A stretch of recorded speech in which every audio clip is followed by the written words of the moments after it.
আজকে আমার আরেকটি বিকেলের গল্প বলবো। খুবই সাধারণ ও ছোট গল্প। বিকেলের আলো আমার সব থেকে প্রিয়, কারণ ভোরের আলো দেখার আমার সৌভাগ্য হয়নি কখনো। যাই হোক, গল্পটা বলা যাক। সবুজ বড় বড় গাছের ফাঁক দিয়ে সূর্যের আলো উঁকি দিচ্ছে। চোখে সেই আলো বেশ আরামদায়কভাবে এসে পড়ছে।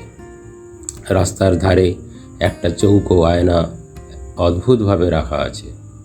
তাতে আকাশ ও প্রকৃতির প্রতিফলন এসে পড়েছে, যেন পুরো জীবনটাই ধরা পড়েছে। প্রকৃতির কি অদ্ভুত ব্যালেন্স সেন্স, তাই না? মরা গাছ ও সবুজ গাছ দুজনকেই সমানভাবে সুন্দর দেখাচ্ছে বিকেলের এই মায়াময় আলোয়। এক আকাশের নিচে এখানে সবাই সমান। ঠিক তারপরেই এদিকে অল্প বৃষ্টি এসেছিল। সেটা থেমে যাওয়ার পরে পশ্চিমের আকাশে আগুন ধরে গেল যেন। হঠাৎ একটি বয়স্ক লোক হন হন করে হেঁটে আসছে, বোধহয় বাড়ি ফিরছে। তার এই আকাশ দেখার অবকাশ নেই, ভিজে যাওয়ারও কোনো চান্স নেই। হাতে ছাতা আছে, তবুও যেন কিসের একটা তাড়া, বাড়ি ফিরতে হবে। উপরের দুটি পাখিও বাড়ি ফিরছে, যেমন আমরা সানসেট দেখার জন্য শহরের বাইরের দিকে চলে যেতাম।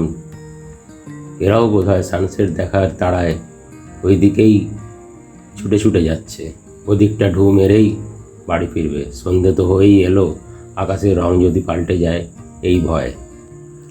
আকাশ থেকে চোখ মাটিতে নামাতেই চোখে পড়ল এক দম্পতি হাতে দুটি ব্যাগ নিয়ে গল্প করতে করতে আসছে বিকেলের এই অদ্ভুত আলোয়।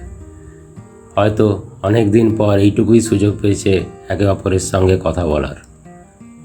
অনেক কিছুই মনে পড়ছে হয়তো তাদের দুজনের, তাই যতটা পারছে কথা বলে নিচ্ছে এই সুযোগে। বাড়ি গেলেই তো সেই জীবনের থোর বড়ি খাড়া, খাড়া বড়ি থোর। ধীরে ধীরে আগুনের আঁচ কমে আসছে, তার মানে সন্ধে হয়ে আসছে এবার। ঠিক তখনই দুই বন্ধুর সঙ্গে দেখা হলো। নতুন নতুন সাইকেল শিখেছে তারা। এই সময় সাইকেল চালাতে পাওয়াই এক মস্ত স্বাধীনতা। তাড়াতাড়ি বাড়ি ফিরতে ইচ্ছে করে না ওই সময়গুলোয়। জানি এই ফিলিংগুলো খুব চেনা। কীভাবে নতুন নতুন এক্সপেরিমেন্ট করা যায় সাইকেল নিয়ে, সেটাই সেই সময়ের খেলা, সেটাই থ্রিল। আর ডবল সিট চালাতে পারা মানে অলমোস্ট প্লেন ওড়াতে পারার সামিল।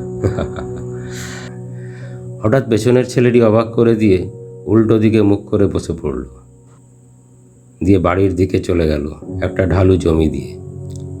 এই ফিলিংগুলো, এই দৃশ্যগুলো খুবই চেনা, যদিও সেই সময়টা আমরা পেরিয়ে এসেছি। অন্ধকার আরও ঘনিয়ে এলো। এবার আমারও বাড়ি ফেরার পালা। গল্পটার একটা নাম দেওয়া যাক। কি নাম দেওয়া যায়? গল্পটার নাম দিলাম বিকেলের আলো ভালো। আবার আসবো শিগগির। ধন্যবাদ, ভালো থাকবেন।